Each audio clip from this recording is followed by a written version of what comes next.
Hi friends, welcome to Vaalu Sara YouTube channel. இந்த வீடியோவில் நீங்கள் என்ன பார்க்க போகிறீங்கன்னா, எங்களோட wedding anniversary celebration plus Tiruchendur கோயிலுக்கு போகிறோம். ஸோ அந்த வீடியோ தான். அத்தை மாமா வந்து லெமன் ரைஸ் கிண்டியாச்சு, நாங்கள் குளிக்க முடிச்சாச்சு. குளித்து முடித்தோடனே பார்த்திங்கன்னா கார வண்டி வந்தோடனே நாங்கள் ஐஸ் வாங்கியாச்சு. இது வந்து சேமியா ஐஸ். ஸோ அது ரொம்ப பிடிச்சிருந்தது. பேக் பண்ணிவிட்டு ஸோ கிளம்புறதுக்கு முன்னாடி கேக் கட்டிங் பண்ணுவோன்னு சொல்லி கேக் கட் பண்ணுறதுக்கு ஆரம்பிச்சாச்சு. எங்களோட வெட்டிங் ஆனிவர்சரி மட்டும் இல்லாமல் சாரா அப்பாவோட பர்த்டேயும் அன்றைக்கி தான். ஸோ ரெண்டுமே செலிப்ரேட் பண்ணுவோம் ஒரே நாள்லன்னு சொல்லி கேக் கட் பண்ணுறதுக்காண்டி பிரவீன் வாங்கிட்டு வந்துருந்துச்சு. ஸோ இந்த வருஷம் தான் நாங்கள் ஊரில் இருக்கிறனால நல்லா கேக் கட் பண்ணி வெட்டி செலிப்ரேட் பண்ணியிருந்தோம். கேக்கெல்லாம் கட் பண்ணி முடிச்சதுக்கப்புறம் காசினி தான் எனக்கு எல்லாம் ஊட்டி விட்டுச்சு. அப்புறம் அத்தை மாமா எல்லோரும். ஸோ காசினிக்கு ரொம்ப எக்ஸைட்டிங்காக இருந்துச்சு. கேக் சாப்பிட்ணுன்னு அங்கிட்டு போய் முள்ளுமா டேஸ்ட்டு பார்த்துக்கிட்டே இருந்துச்சு. ஸோ அவ்வளோ இருந்தாலும் சின்ன பசங்க இல்லை, ஸோ அந்த எக்ஸைட்மெண்ட்டே வேறு. அதுக்கப்புறம் பிருந்தா பிரவீன் எல்லோரும் கேக் ஊட்டி விட்டு இருந்தாங்க. அதுக்கப்புறமா பார்த்திங்கன்னா எல்லோரும் ஃபோட்டோஸு ஃபஸ்ட்டு வந்து 2 கியூட்டிஸோட அத்தை ஃபோட்டோஸு எடுத்துக்கிட்டாங்க. அப்புறமா ஃபேமிலி ஃபோட்டோவாக எடுத்துக்கிட்டோம். ஃபோட்டோ முடித்ததுக்கப்புறமா மாமா விபூதி பூசி விட்டாங்க. எவ்ரி இயர் நாங்கள் போகும்போதெல்லாம் விபூதி பூசிக்குவோம் அத்தை மாமா கையில். விபூதி பூசி முடித்ததுக்கப்புறம் எனக்கு அந்த விஷஸ் எல்லாருக்குமே தேங்க்ஸ் சொல்லி ரிப்ளை கொடுத்தாச்சு. அதுக்கப்புறம் நாங்கள் கிளம்பியாச்சு கோயிலுக்கு போகிறோன்னு. ஸோ இப்போ வந்து 2 வீலரில் மாமா, சாரா, காசினி, பிருந்தா எல்லோரும் 2 வீலரில் போகிற மாதிரி பஸ் ஸ்டாப் வரை. அதுக்கப்புறம் நாங்கள் வந்து நான், அத்தை, பிரவீன், சாரா அப்பா, காசினி, கார்த்தியா எல்லோரும் ஆட்டோ, பிரவீனோட தெரிஞ்ச ஆட்டோ ஃப்ரெண்டோடது. ஸோ அந்த ஆட்டோவில் கிளம்பியாச்சு. இங்கேருந்து ரொம்ப தூரம் நடக்க முடியாதுங்கிறனால ஆட்டோவில் போகிறோம். ஸோ நாங்கள் பஸ் ஸ்டாப்புக்கு போகிறதுக்குள்ளே மாமா வந்து வாழைக்காய் பஜ்ஜி வாங்கியிருந்தாங்க. ஸோ அதையும் சாப்பிட்றதுக்காண்டி எல்லோரும் ஷேர் பண்ணி உட்காந்து சாப்பிட்டாச்சு ஒன்று ஆளுக்கு. ஸோ அது சாப்பிட்டு முடித்ததுக்கப்புறம் பார்த்திங்கன்னா பஸ்ஸு வந்துருச்சு புதுப்பட்டிக்கு போகிறதுக்காண்டி. அங்கே போய் நாங்கள் புதுப்பட்டியில் பேக்கரியில் அத்தைக்கு டீ குடிக்கலைங்கிறனால டீ சாப்பிட்றதுக்காண்டி உட்காந்துட்டோம். அப்புறம் எங்களுக்கு என்ன வேணுமோ வாங்கிக்கிற சொல்லியிருந்தாங்க. நானும் பிருந்தாவும் பார்த்திங்கன்னா ஒரு வெஜ் பஃப் வாங்கியிருந்தோம். ஸோ இந்த வீடியோக்காண்டி ஹாய்ன்னு சொல்லியிருந்தாங்க 2 பேருமே. நான் வீடியோ காமிக்கவும் பிருந்தா மகளும். அதுக்கப்புறம் நானும் பிருந்தாவும் ஷேர் பண்ணிக்கிட்டோம் வெஜ் பஃப்பு.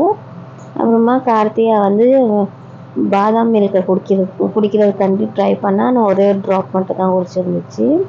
சாரா வந்து ஜூஸ் வாங்கிக்கிச்சு. காசினி வந்து பாப்கார்ன் வாங்கிட்டு சாரா அப்பாவும் பிரவீனும் ஜூஸ் வாங்கிட்டாங்க. அதை குடிச்சு முடித்தோடனே நாங்கள் பஸ் ஸ்டாப் கிட்டே போயிட்டு பூ தலையில் வச்சுக்கிட்டு கோயிலுக்கு கிளம்பியாச்சு மதுரைக்கு. பார்த்திங்கன்னா மதுரையில் இறங்கி ரொம்ப நேரம் ஆயிடுச்சு, 1 மணி வரை.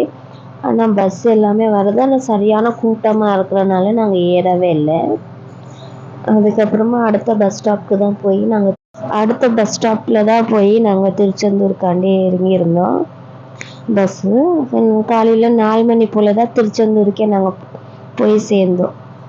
அதுக்கப்புறமா பார்த்திங்கன்னா ரொம்ப டயர்டாக இருக்குது. வரும்போதே லெமன் சாதம் கட்டிட்டு வந்த சாதம் எதுவுமே சாப்பிடலைங்கிறனால மாமா எல்லாருக்கும் டீ வாங்கி கொடுத்துருந்தாங்க. டீயும் வடையும் சாப்பிட்றதுக்காண்டி அங்கே திருச்செந்தூரில் ஒரு டீ கடையில் உட்காந்து சாப்பிட்றோம். ஸோ காசினிக்கு தூக்கம் வரவும் அவங்க தாத்தா கால்கிட்ட வந்து தூங்க ஆரம்பிச்சிச்சு. நான் வீடியோ எடுக்கிறேன்னு சொல்லவும் கிளம்பி ஓடி வந்துட்டா எங்கள்கிட்ட, அவங்க அம்மா கிட்ட. அதுக்கப்புறமா பார்த்திங்கன்னா சரின்ட்டு டீ குடிக்கிறதுக்கு முன்னாடி நிறைய காவடிங்க வந்துக்கிட்டே இருந்துச்சு. ஸோ அதையும் லைட்டாக வீடியோ எடுத்துகிட்டு அப்புறமா டீயும் வடையும் சாப்பிட்டுட்டு கிளம்பிட்டோம். குளிக்க போகலான்னு நினச்சா மொட்டை போடணும் குளிக்கிறதுக்கு முன்னாடி. ஸோ அதுக்காண்டி மொட்டை அடிக்கிற செக்ஷனுக்கு தான் கிளம்பி போயாச்சு. பார்த்திங்கன்னா மொட்டை பாப்பா 2 பேருக்கும் அடிக்கலான்னு வேண்டியிருந்தோம். ஸோ அதுக்கு முன்னாடியே அவங்க அப்பா வேண்டியிருக்காங்களா, சாரா அப்பா, நானும் மொட்டை எடுத்துக்கிறேன்னு சொல்லி. ஸோ அவரும் கிளம்பிட்டார் மொட்டை எடுத்து. இதுதான் மொட்டை அடிக்கிற செக்ஷனு. ஸோ லைனில் நின்று தான் எடுத்துக்கணும். அதுக்கு முன்னாடி டோக்கன் கொடுப்பாங்க. யாராவது மொட்டை எடுத்துக்கிறாங்களோ அவங்களுக்கு டோக்கன் கொடுப்பாங்க. ஸோ எல்லோரும் 3 பேருக்கும் ஃபோட்டோ எடுத்து டோக்கன் கொடுத்துருந்தாங்க. ஸோ மொட்டை எடுக்க 2 பேரும் பசங்களை ஃபஸ்ட்டு மொட்டை எடுத்து முடித்ததுக்கப்புறமா அடுத்தது சாரா அப்பா தான் மொட்டை எடுத்துக்கிட்டாரு. அவர் மொட்டை எடுத்து முடித்ததுக்கப்புறமா எல்லோரும் கிளம்பியாச்சு குளிக்க. சரின்னு எல்லோரும் கிளம்பிட்டோம் குளிக்கிறதுக்கு. ஸோ போகிற வழியில் பார்த்திங்கன்னா எல்லா வீடியோஸ் எல்லாம் செட் பண்ணி எடுத்துக்கிட்டு இருந்தேன். எடுத்து முடிச்சதுக்கப்புறமா பார்த்திங்கன்னா குளிக்கிறதுக்கு முன்னாடி காசினியும் சாராவும் மண்ணில் விளாண்டுக்கிட்டு இருந்தாங்க. சரி அவங்க விளையாடட்டும், நம்மெல்லாம் கிளம்பி ரெடியாகி குளிக்க போயிடலான்னு சொல்லி எல்லோரும் கிளம்பிட்டோம். அதுக்கப்புறமா பார்த்திங்கன்னா எல்லோரும் ஆளுக்கு ஒருத்தர் அத்தை மாமா அதுக்கப்புறமா குளிக்கிற சொல்லியிருந்தாங்க. ஃபஸ்ட்டு எங்களை குளிக்க சொல்லியிருந்தாங்க. சாரா தான் ஃபஸ்ட்டாக ஓடிச்சு தண்ணியில் விளையாடுறதுக்கு. அது தண்ணியை பார்த்தா வெளியே வரவே இல்லை, விளாண்டுக்கிட்டே தான் இருந்துச்சு. அதுக்கப்புறமா எங்கள் அத்தையும் மாமாவும் குளிக்க போகும்போது கூட திரும்பவும் போய் குளிக்க போயிருந்தா. காசினி வந்து பயந்துக்கிட்டே குளித்தா. ஃபஸ்ட்டு ரொம்ப சந்தோஷமாக தான் குளிச்சிச்சு. ஆனால் அதுக்கப்புறமா என்னாச்சுன்னு தெரியல, பயந்துக்கிட்டே குளிக்க வந்துடுச்சு. அந்த அலையை பார்த்துட்டு போல இருக்குது. அதுக்கப்புறம் எல்லோரும் என்ஜாய் பண்ணி நல்லா விளாண்டோம். பிரவீன், நான், சாரா அப்பா எல்லோரும். ரொம்ப ஆழமாக இருக்குதுன்னு சொல்லவும் எங்களெல்லாம் அதிகமாக உள்ளெல்லாம் போக வேண்டாம்னு சொல்லி நாங்கள் மட்டும் இங்கே மட்டும் விளாண்டோம் தண்ணியில். அதுக்கப்புறமா அவங்க மட்டும்தான் கொஞ்சம் தூரம் வரை போயிட்டு கிளம்பி வந்துட்டாங்க. குளித்து முடித்ததுக்கப்புறமா பார்த்திங்கன்னா நாங்கள் கொஞ்சம் சீன்ஸ் வீடியோஸ் எல்லாம் எடுத்துக்கிட்டோம். குளித்து முடிச்சோடனே பார்த்திங்கன்னா சாப்பிட்டாச்சு. சாப்பிட்டுட்டு சரின்ட்டு கிளம்பி கோயிலுக்கு பூ வச்சுக்கிட்டு கிளம்பி போயிட்டோம். கோயிலுக்குள்ளே போய் நல்லபடியாக சாமியை தரிசனம் பண்ணிவிட்டு, அது 1 இயருக்குள்ளே இருக்கிற பசங்கனால எங்களுக்கு சீக்கிரமாக தரிசனம் முடிஞ்சிருச்சு.